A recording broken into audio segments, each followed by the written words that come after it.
Yeah. All right, we're live right now. Here we go.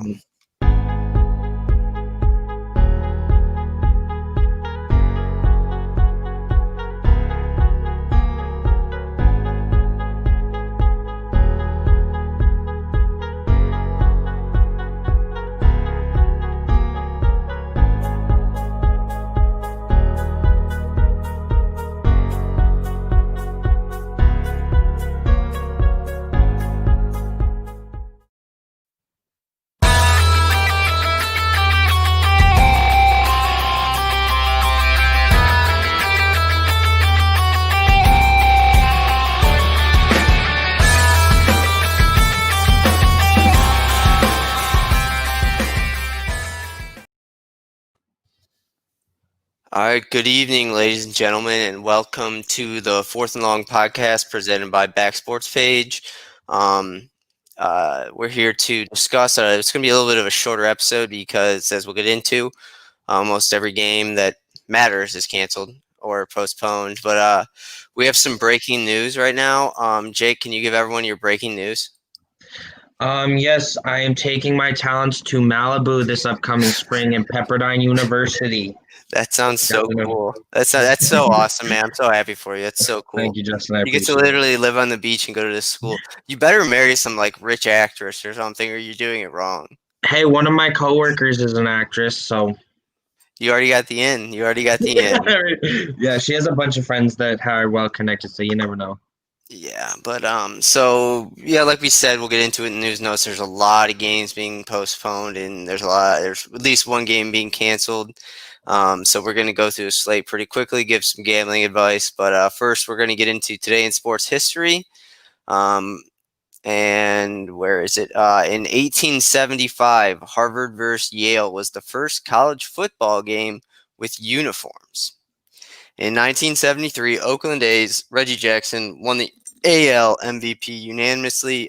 For those of you who didn't see my article on Back Sports Page, the Indians pitcher Shane Bieber won the Cy Young unanimously for the first time since 2011, I believe, when Justin Verlander won. And then the last one that only I probably care about because it's soccer. In 2017, Italy failed to qualify for the World Cup the first time since 1958 after they lost in a playoff defeat to Sweden. So that's pretty interesting. I think I wonder how they played football without uniforms.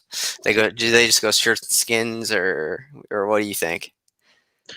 I feel like they just went out and like their like whatever they were wearing, like t-shirts, jeans, overalls and hats. And they were Harvard Yale guys, so it's not. Yeah, they were probably in suits, but yeah. Yeah, I don't know about in 1875 yet, but so we're going to get into some news and notes, and we're kind of going to go a little longer in this section. Like I said, we should be 30 to 40 minutes today. There just really isn't enough coverage to cover it, or not coverage to cover it, but enough good games to cover every single game. But like I said, we will go over it. So going into some news and notes, obviously we'll tell you all what's been canceled and what has been postponed. The first one, Ohio State at Maryland, which is going to be our game of the week, and seeing Justin Fields go up against Tua Tagovailoa's younger brother, Talia. Ohio State at Maryland is canceled. And I kind of wonder, we talked about it before, but I wonder if that's going to hurt them. I really don't think it is. At this point, I don't think anyone missing games or like games getting canceled is going to matter that much. So I completely agree with you.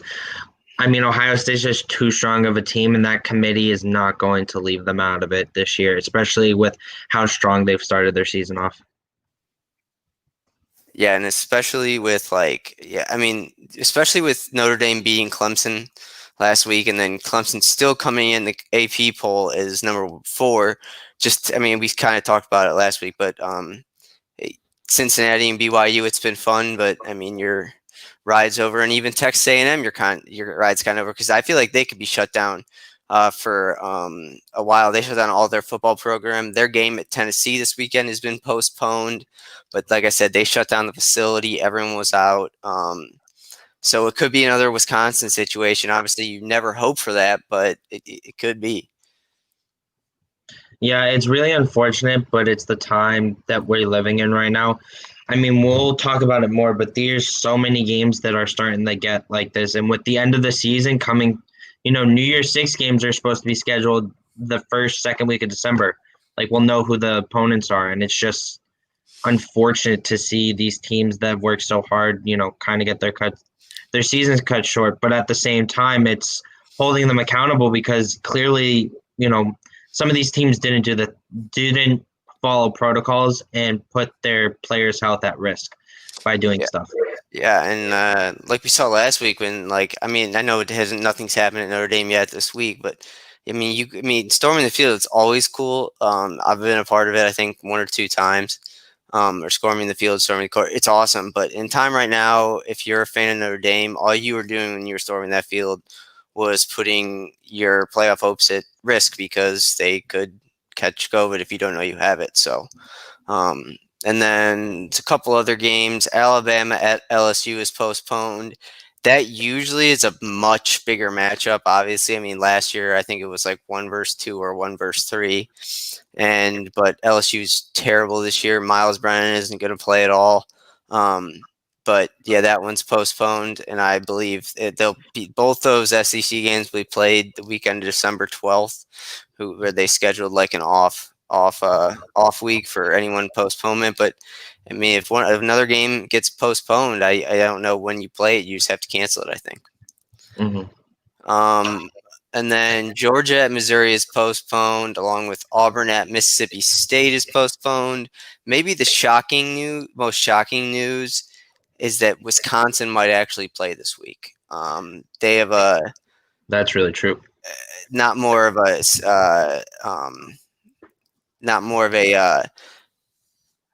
I don't know what I was going to say. Your comment got me. I am super glitchy. I can hear it in my headphones. I'm sorry. Mm-hmm. I'm on the good Wi-Fi, but I mean, this Wisconsin team's really worked hard and they've struggled in their first couple games. But again, they canceled 2 games in a row, and when you go into a game week by week and not knowing if you're going to play. I mean, I've been in that situation when I played for Occidental College my freshman year. We had 2 games canceled. It's like we played our first game, we came back, they canceled our second game, and that week leading up to our third game, we didn't know if we were going to play. So it's like you go into practice not knowing if you're playing a game, and at that point you're saying to yourself, what's the point? Like, we know we're practicing, but what's the point if we're going to just cancel the season? yeah, Or if you're just going to keep canceling games. It's a tough mentality to play through, and if Wisconsin can actually get through it and turn around, play some games, and actually win some games, I think that's a huge W for them. I know that their playoff hopes are kind of shattered after they've canceled 2 games, and for their division those count as losses. But for those kids, that's a huge step forward in the right direction, especially going into the future if COVID's still around going into next season. I mean, that's just a huge positivity thing to take away. And I know it will be hard in the moment to see it, but I hope these kids realize that they did something not a lot of people can say they have. They got canceled 2 games. They still practiced. They still played their hearts out and went on to win games. Yeah. It sucks for the kids, and but I still think, I mean, if Wisconsin wins out in their division, they'll probably make the Big Ten championship. Just because Northwestern and Purdue lead the Big Ten West at 2-0, and the only team that Wisconsin canceled their game against Purdue, so they will Purdue would have the tiebreaker. But I mean, people would rather see Ohio State versus Wisconsin in the Big Ten championship. Yeah. And then, like I said, I talked to Zach Meisel today on my interview on 360 Degrees with JB, and I was kind of asking him afterwards. I didn't ask him on air, of course, but I asked him afterwards. I was like, "Do you think next baseball season is going to have like if it's going to be a shortened season. He's like he basically was like, I don't think it's going to be a shortened season, but I think it's going to be a crazy season just like this is, where we see games postponed, games being in rain delays that just no matter what have to play, and they start at 2 a.m. whatever. And so I guess my biggest question is, I mean, how bad do you think it's going to get? I mean, it all really depends on how a certain area is affected. I know for right now, LA could be going back on lockdown within the next month, month and or half a month, next couple of weeks. And it's just Orange County's already shutting down. They're going back to a quarantine and shutting all the businesses down. It's too hard to say because we have reports out that a vaccine that's 90% effective is coming out, but how much can you really believe in that until you actually see the results from it? So I think it's just going to be a huge impact no matter what. Again, we have the NBA starting up in a couple weeks, 3 days before Christmas. Definitely not going to have their fans during this year, but at least in some areas. But it's just pro sports is going to take a huge turn, and you're going to see a lot of this stuff go. I mean, we've already seen it. A lot of this stuff going virtual and going to virtual experiences with players and teams and everything. I'm kind of going on here, but my short answer to this is we don't know, because we don't know if this is going to get worse again or if it's going to get better. I say if it gets worse, we're going to see the exact same thing we've seen in the past. I mean, with the NBA bubble, with the MLB season being canceled. Yeah. And if it does get better, maybe things start to open up. Teams actually go travel to their respective home stadiums. I don't know if fans will be allowed. I think family will definitely be allowed, but outside fans that have no personal connection with the team, such as just regular fans like you or I, or media, maybe a couple people, but I can't see that's like best case scenario within the next year. I don't think we'll start seeing everything go back to normal until 2022, and all that's my opinion. I agree, and I've been trying to get together a college basketball podcast with one of the other guys that we work with, Tom. And it's like I have an idea for it, I have a pitch for it, and we just do it one day a week. But it's like I keep thinking to myself every time I come up with like an outline for it, I'm like, this is stupid. They're not even going to play. So I have no idea what's going to happen, and it's gotten worse in Ohio. It just doesn't seem to have an ending. But I mean, our best wishes go out to everyone who has it and always is affected by it, like we always say. But it's really getting to a time, especially northern here in California, it never drops below like 75. So hold on. Oh, well, we're gonna put a pause on that. It's been all this week, like after 8 p.m. It's been below 50 degrees. Oh my God, no way. It was -7. No, it wasn't -17. It was like it was below 0 last night. We got frost last night because it was below 0. But I'm a cold body anyways, so hey, well, if we're we've been talking about it. If we're able to go to if they have the Rose Bowl game this year, be on the lookout for us to be doing a live show at the Rose Bowl this year. Yeah, I mean they'll have the Rose Bowl. I think there's only been one game scheduled bowl game that's canceled because of this. But yeah, no, the Rose Bowl won't cancel. Any of the big games won't cancel, but it'll just be a different surrounding. But with that being said, I know we kind of talked about it, but actually, we're going to do a 1 minute debate real quick before we get into the weekend slate. Whoa, you're skipping over my 2 truths and 2 lies. You said you didn't have it. Okay, go ahead. I do have it. I have your favorite person in the entire world this week. Dabo Swinney. Yes, sir. Oh, my God. I'm going to get these all right, too. All right. So my first one, Dabo is just a nickname. Tom Bowden, before approaching Dabo Swinney to have the job as a coach at Clemson, never knew him beforehand. Swinney was a real estate agent before he came back to coach at Clemson, and Swinney played at Clemson. Okay, he didn't play at Clemson. 1 and 3 are lies. Nope. Dabo is actually just a nickname. Oh. His real name, it makes me you're gonna love that. You're gonna love this. William Christopher Sweeney I is hate his him. legal I name. hate him so much. I hate him so much. And Sweeney was a real estate agent. He was selling real estate in I got that one 2003. right. Yeah, I got that one right. But yeah, that was a good one. No, no, I said 3. Sweeney was a real estate agent. Was true. He Yeah, I was a know. real estate agent. You said those were Oh, lies. I think. I said it wrong then. Yeah, I knew you. Yeah. I knew he was a real estate agent, and I thought he knew. I don't know. I was wrong, but just so he knew Bowden then, right? Yeah. So Bowden was Sweeney's wide receiver coach at Alabama. And fun fact, Dabo Sweeney was a walk-on at Alabama before earning a scholarship. Really? Yeah. Well, that's why he's so weird. He went to Alabama, and then Is now coaching at Clemson.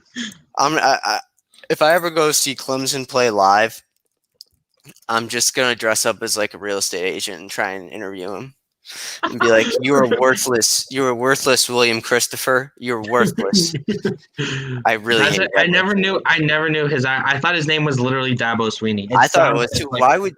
Where does that even come from William Christopher? I don't know. I could see Debo maybe because like Debo. Dabo's just bad. I'm so happy that they lost. And yeah. All right. So let's get into our 1 minute debate. I'm surprised he hasn't gone into a tirade about the Notre Dame fans. They stormed. He's Mike Krzyzewski in college football, basically. The kids didn't play hard enough. Shut up, Dabo. All right. Well, we're going to our 1 minute debate. We're going to do a couple segments today, just because, like I said, the slate is pretty. I mean, it's not even pretty weak. It's very weak. But so the question is, if you were Trevor Lawrence, would you go back to the NFL or back to college or to the NFL? And you can call it in the air. Heads. Heads is right. God, it's 2 in a row for you. I'm gonna go second. Okay.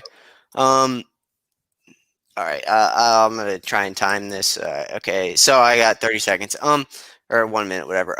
If I was Trevor Lawrence, I would still go pro. It's every kid's dream to play in the NFL. Coming back to school at Clemson, especially with the nature that it's in right now, the college football nature that it is. There's a chance you won't even play next year. And I didn't really even leave out the real thing that he should do probably, but I'll explain that afterwards. But yeah, you got to make it to the NFL, and if you really don't want to play for the Jets or the Giants, you just force a trade, kind of like Eli Manning. Eli Manning. I was gonna bring that up if Eli Manning and Phillip Rivers did. So you got to go pro. You got to take the money. He's going to be the most expensive quarterback in the history of football, and on his rookie deal, it'll be the most. Yeah, on his rookie contract, yeah. Yeah. So, and I would assume he'll make it to third, but you know what? I think you just got to. When it's there, you just got to take it. And I'll never fault a player that plays college sports for going pro. So now tell me why you should go back to Clemson. I feel like he should go back to Clemson to keep on growing. I know next year our season's in doubt, but I rather have an environment where I can continue to work my skill and develop more on reading defenses, being able to read a blitz, being able to audible out of blitzes. I understand you're not going to be making the money, but once he gets to the NFL level, if he goes another year and they don't play college football, that's a whole year of extra development that he doesn't need to spend getting, hated on by Jets fans saying, "You're the worst. You suck. We shouldn't have drafted you. They should get rid of you." Like, I understand going pro and earning the money, but he wants to have a long career in the league. And if he goes to the Jets in the state they're in now, oh my God, he's gonna be eaten alive by defenses because all they're gonna do is blitz that weak offensive line. Sorry, I went a little bit over my minute, but that was the fun. So everyone who's watching this, which is nobody right now, but hey, my parents are watching from Florida. People will watch it eventually. I'm just looking at the eyeball in the corner; it says 0, but we did get 1 thumb up, so it's good. The real answer, I think, is he should just sit out next year. Just like Micah Parsons and Jamar Chase. Their stocks haven't gone up, but they haven't gone down either. And they've probably gone up more than some of the Wisconsin players. I don't know. But, yeah, I get both sides of it. But, like I said, a player this day and age can I don't even know if they could force a trade, but we'll see. But yeah, go ahead and vote for which one of us gave the better, or if we both were wrong and the real answer was take off next year and whatever. So, and then going on to that, we have about 15 minutes, 20 minutes to go. We're going to get into the weekend slate. Everyone's sorry in advance. These games are pretty bad. So we're only going to do 3 picks this week. And I mean, if you want to do a lock, feel like it, you can do it. But if not, just 3 picks. And we're going to start out first with your boys. Oregon at Washington State. Oregon's favored by 10, and the over-under is 57.5. I mean, Oregon State. Oh, God, I can't speak to it. Oregon had a pretty impressive game last weekend. They struggled a little bit, but again, it is their first week. They haven't played in a while. We kind of talked about it on Tuesday. I just feel like this team has a lot to show for it going forward. I know they're still without Panay Sewell, but this team can't. Once they get going, they're going to be unstoppable going into the playoff and going into the conversation for playoff teams. Washington State has still been really impressive this year. I mean, they're 1-0, but they played Oregon State last week. They only won by 10 points. Oregon State is not that strong a team. We'll get into it later on. Our top teams with worse things. I mean, their run game is really impressive. That, I think, is going to be the biggest problem for Oregon. But with that defensive front seven that Oregon has in Kayvon Therabue and Justin Flo, their freshman linebacker, I feel like they'll be able to stop the run this week. Yeah. I like the new quarterback, Shao. He's not as good as obviously Herbert was last year, and I honestly do think it's probably a lot harder to pick up Oregon's offense than it really seems, because it kind of seems like it's backyard football out there, where you kind of just doing the huddle and you can look at your guy and you're like, all right, you post, you and out, like kind of thing like that. But I feel like once you get it down, it's one of the hardest offenses to learn. So I think he's done pretty well. And like you said, Flo and Sewell on the outside linebackers, those guys, I mean, they're just athletes playing linebacker for the most part, and they are big hitters, and they're very good. And the fact that Washington State is 1-0 and Mike Leach is like, what, 1-6 right now at Mississippi State. Yeah. So yeah, it's just weird. But yeah, I'm going to shy away from this one. I'm not going to make it one of my picks, but if I were to have to pick it, I would probably go with the under 57.5, just because I don't think that I think Oregon will score what they want. I just don't think that the air raid offense works as much anymore like it used to. But I think it's still gonna. I mean, the thing about the games this week overall is, like, I feel like there's going to be low-key games that everyone wants to watch, and they're just going to be really good, even though we don't have a lot going this week. I'm kind of on the same track with you. I would take the under in this game, but Oregon -10, I might take that too. I think Oregon's definitely going to win by more than 10 points. Yeah, we'll give you guys our definitive picks at the end, but yeah, I think that's a good one to start with. And then with that, unless you got anything else to say, we're going to head into game 2, which is East Carolina and Cincinnati, and that actually takes place in 7 minutes. They're playing tonight at Nippert Stadium. Cincinnati is favored by 27.5, and the over-under is 56.5. I stay away from, other than Ohio State last weekend, which is a miss. I should have done it last weekend. I stay away from big lines like 27.5 or 28.5, just because it's so hard to cover it. Yeah. I mean, unless you're. I mean, it didn't stop you from last week then. That's what I said. I said, yeah. It's Rutgers is improved, and yeah. I mean, the Big Ten this year. I mean, we'll talk about it on our show. Penn State's 0-3. I mean, yeah. But yeah, I think Cincinnati will win easily. And like I said, if I had to take something here, I would probably take the under 56.5, because I think Cincinnati will do most of the scoring. Also, as I'm on ESPN.com right here, the playoff predictor just came up on the side. And BYU actually has a better chance to make the playoff right now than Cincinnati, Mm-hmm. which surprises me because I think Cincinnati has a tougher schedule. But I think it's just the market value in a team between like Cincinnati versus BYU for that. For what you were saying for a playoff predictor, I think people rather had watched like a blue collar quarterback in Wilson than a scrappy Cincinnati team, if that makes sense. I feel yeah, like that's a cleaner image for college football to promote rather than a Cincinnati team that just grinds and can really pound and kind of get mean and dirty in the trenches. I mean, Cincinnati's just been on a roll. It all started when they came back off that 21-day absence. I mean, me and you that week had said, oh, this is going to be a tough game for them. We don't know how they're going to perform. And they just came out and dominated. And ever since then, they've been on a roll. I wouldn't take the minus 27.5 here. I'd take East Carolina plus the 27.5. I just think it's too big of a line to cover.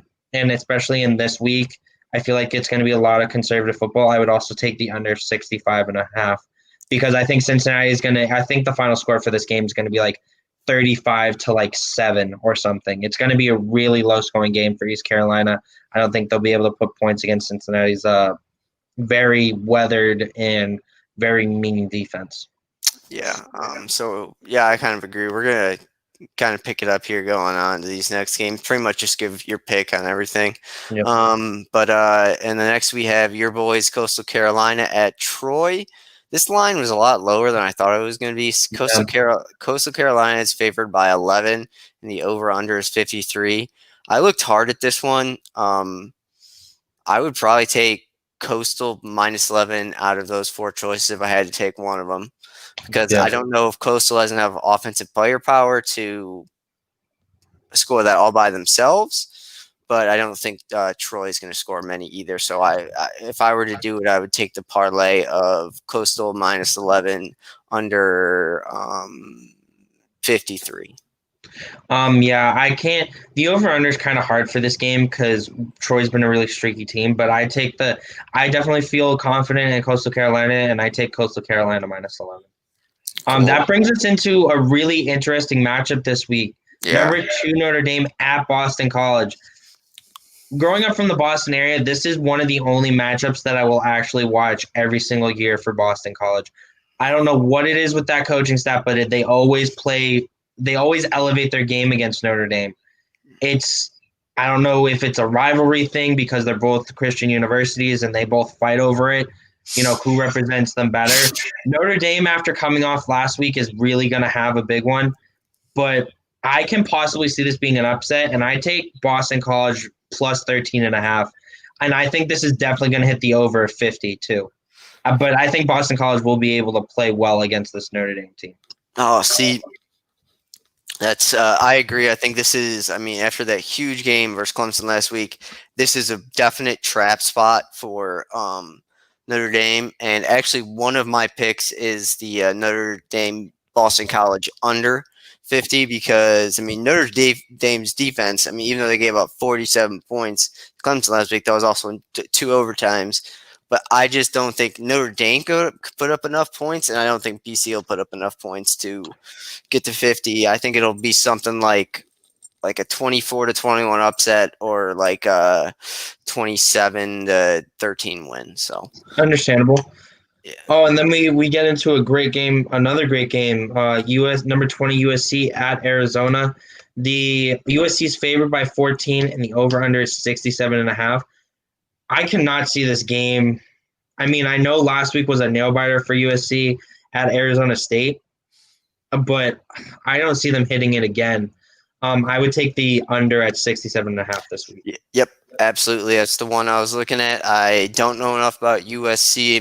Keon Slovis had to throw the ball 55 times last weekend just to barely beat Arizona State, who will probably end up as a ranked team by the end of the year. But yeah, I like the under in that one as well. And then we get into your maybe the only SEC game going on in the world ever again. I don't know. Arkansas at number 6 Florida. I haven't seen any updates about Kyle Pitts really because more of our news has been about the virus and everything. But even if he doesn't play, I don't like Florida minus 17.5 because Arkansas is like a scrappy team this year. They're okay. But I do like the over 60.5. Yeah, I mean, again, with the uncertainty of Kyle Pitts, if Kyle Pitts doesn't play, doesn't if I feel like Florida is going into this game without Kyle Pitt, like playing on the fact they won't have Kyle Pitts, and once I don't know if you watched the second half of last week's Florida game. Once they realized Kyle Pitts wasn't coming back, their offense kind of stepped it up a little bit. So I would definitely take the minus 17.5 this week for Florida. I just think Arkansas is a terrible team. They're one of the worst teams in the country right now. After a impressive start to the season, they've just really fallen off. I don't know if I feel like I'd take the over here of 60.5 because I know Arkansas is going to score like 14 points, but I think Florida is going to go off offensively. And I mean, we'll just touch on it really quickly. Number 13, Wisconsin at Michigan. This game is by far in doubt, but the money line for this one is Wisconsin minus 4.5 and the over under 53.5. It's not the I would money take line. what? Oh, sorry, the over under. The spread. Sorry, The money I'm line. sorry. The money line is like you bet on that team to win no matter what. If they're Yeah. upset. Yeah. But I take Wisconsin over this. Michigan's just a terrible team this year. Jim Harbaugh's on the hot seat. Probably going to be out this year, won't be out this year, but will probably be out the year after this because there's just not enough experience. There's not enough experience coaching out there to replace him. And then we'll kind of go on to the next one after that. But Justin, what are your thoughts on that? Yeah, I think Michigan's done for. And kind of talking about Jim Harbaugh being on the hot seat. I mean, James Franklin at Penn State's seat might even be hotter. And I know I've said it I kind of want to get this in, plug it. I know I've said it for weeks, and but yeah, guess if Penn State comes open, look for Luke Fickell to be on top of their want list because that's just a perfect landing spot for him. But yeah, that's all the games that we're going to cover today. My 3 official picks is number 19 SMU's at Tulsa, and Tulsa's favored by 2.5. I like SMU plus 2.5. Florida, Arkansas over 60.5, and Notre Dame, Boston College under 50. My official top 3 locks of the week is going to be Notre Dame at Boston College. I'm going to take BC plus 13.5. I just think that's going to be a really close game and potentially an upset. I'm going to take also Florida. I'm going to take the under of 60.5 for the Florida-Arkansas game. And my last one, I'm going to take the Coastal Carolina minus 11. I just think they're going to outplay Troy and just absolutely demolish them at minus 11. So you heard it here first, folks. Florida minus 17.5, BC plus 13.5, and Coastal Carolina minus 11. Wait, I thought your pick was Notre Dame, Boston College plus 13.5, under 16.5, and Florida, Arkansas, and Coastal minus 11. Florida, for here you have Florida minus 17.5. That's why I said minus 17.5. For which game? No, Florida's favored by 17.5. So that's what you have. That's it then. But I'm saying, so you want that, or do you want the over under of 60.5? No, I want that. I want Florida minus 17.5. Okay, cool. Florida, and then Coastal minus. Okay. Yeah. Sorry, I might have said. I think I might have said numbers, too many numbers, but. Yeah, we're kind of get through this quickly today because we have other podcasts. We all had things to do today. Obviously, Jake got some great news, and I had a really nice interview this morning with Zach Meisel. But down to it, we're going to get into trivia. We'll each do. You cool with 2 questions? Yeah, I'm cool with 2 questions. I will go first. Who holds the record for highest number of passes in a college football game? Who holds the highest number of college football passes? Who holds the record for the highest number of passes, attempted passes in a college football game? Oh, I'll give you a hint. It was 83 times, but who was it? I don't know. It might have been someone I mentioned maybe 1 or 2 weeks ago in one of my trivias. Oh, They beat this team, this team he played for. They beat Wisconsin that day. I don't know. You're going to kick yourself. I know I'm gonna kick myself. All right. I sent it to you. I was gonna say that too. I'm like, I gave you every possible hint. I know. All right, you go ahead. My first question is, how many Division I college football teams are there in Texas? TCU, Texas, Texas Tech, Texas State, Texas. 8. Higher or lower? Higher. I don't know then. 10. I was close. It's North Texas. Do you want me to list them to you? Yeah. Texas, Texas A&M, Texas Tech, Baylor, SMU, TCU, Houston, Rice, UTEP, and North Texas. I see. Yeah, that makes sense. Yeah, if I had more time to think about it, I could have all thought it out. But yeah, we had to go pretty quickly there. And then my last question: what is the most overtimes played in a college football game? Oh, this was on the broadcast the other week when they went into the. Oh, what was it? What was it? Time. 7 overtimes.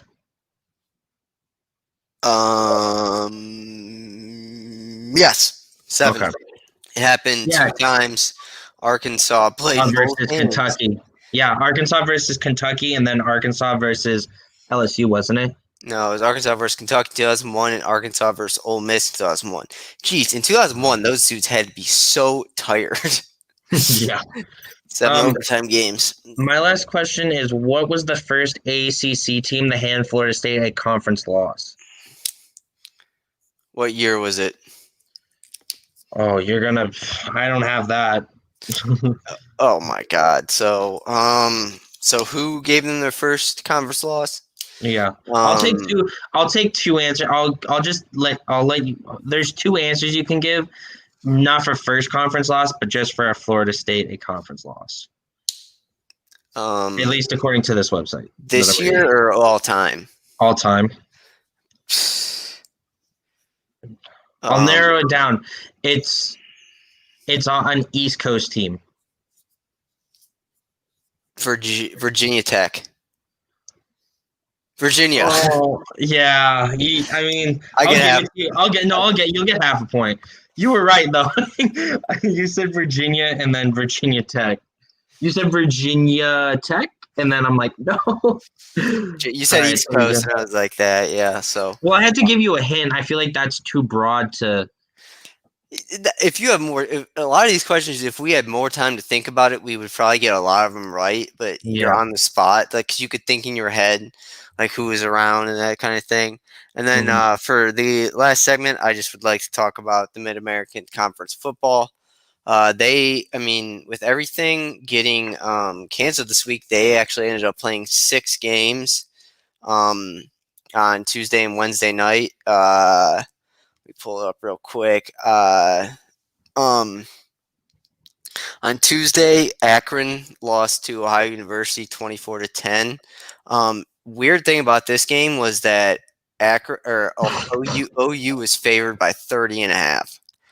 And that should never happen in MAC football, but Akron's really, really bad this year. And then so that leaves OU at 1-1 and Akron at 0-2. Kent State got their second victory. They beat Bowling Green 62-24. My dad was he wasn't at the game, but he went biking before the game and kind of watched from the fence. And he told me that in the last couple, it was on ESPN too, but in the last couple minutes or last quarter, basically Bowling Green and Kent had walk-on players, and that's about it. So that's what happened. And then Miami of Ohio, last year's champions, traveled to Buffalo and lost 42-10. Yeah, Buffalo looks like the team to beat this year. They're really good. They had a really good quarterback 2 years ago, Tyree Jackson, but yeah, they're still really, really good. Then I'm from Wednesday. Eastern Michigan traveled to Ball State, and Ball State won 38-31. And so Eastern Michigan is 0-2, and Ball State is 1-1. Central Michigan traveled to Northern Illinois, who Northern Illinois, you might remember Jordan Lynch was Yeah. kind of one of their higher Heisman finishes ever in the MAC, I think the highest. But Central Michigan, the Chippewas, row the boat, PJ Fleck, shut up. Central Michigan won 40-10. And then probably the best game, Toledo went to Western Michigan, and Toledo's pretty good, but they don't play as well outside of their home stadium, the Glass Bowl. And Western Michigan, you can look this up after this, but Western Michigan won 41-38, and they shocked people because they were driving late in the game, and they lined up to the ball really quick as if they were going to spike it, and he fake spiked it and threw a touchdown, but it sounded like whistles blew, so it was kind of controversial. But other than that, yeah, I mean, I love MAC. It's actually it's bad football, but it's great football, and it's always something to watch on the weekdays. And yeah, like I said, I'll go over our picks real quick. I have SMU plus 2.5, Florida, Arkansas over 60.5, and Notre Dame, Boston College under 50. You have Notre Dame, Boston College plus 13.5, Florida minus 17.5, and Coastal Carolina minus 11. So that's going to do it for us. Make sure you follow us on Twitters. Now they're finally on for Jake, so I can spell it right now. I have to say it. Also follow the podcast Twitter at the number 4 and long pod. We'll definitely be putting up some scores and highlights tomorrow. I mean, I might even get on live and just talk about some stuff. But other than that, that's going to do it for us. Obviously, everyone at home, if you know Jake, give him congratulations. That's awesome. I mean, that's crazy. I was a genius coming out of high school, and I couldn't get into anywhere. But that's awesome. And hopefully, I think next week we'll have some better games for sure. I know we have the Bedlam next weekend, Oklahoma State and Oklahoma, and Indiana at Ohio State. And so we'll definitely have a bigger, longer, probably close to an hour and 15 next weekend, just to kind of make up for what we had to do shorten today. But hope everyone stays safe and healthy out there. And obviously our best wishes go out to anyone affected by the virus. And with that, we'll sign off. Jake, you got anything else? No, I want to kind of reiterate what Justin said. Hope everyone stays safe, makes good choices this weekend. I know it's kind of crazy with the holiday season coming around and Thanksgiving right around the corner. Just be mindful of those around you. Even though you might not know you have the virus, you could be asymptomatic. So just be aware and be cautious of those around you, and just stay safe. Yeah, and once again, everyone, congratulate Jake on his big news, and we will see you next Tuesday. And we haven't really decided yet, but we'll probably put out the games of the week options for next Tuesday on Monday or Tuesday, and then we'll go from there because there are some good games. But that's it for the Fourth and Long podcast, episode 11. Where did all the games go? ? So hope everyone has a great night, and everyone in California enjoys their nice weather where it's like freezing here. Later.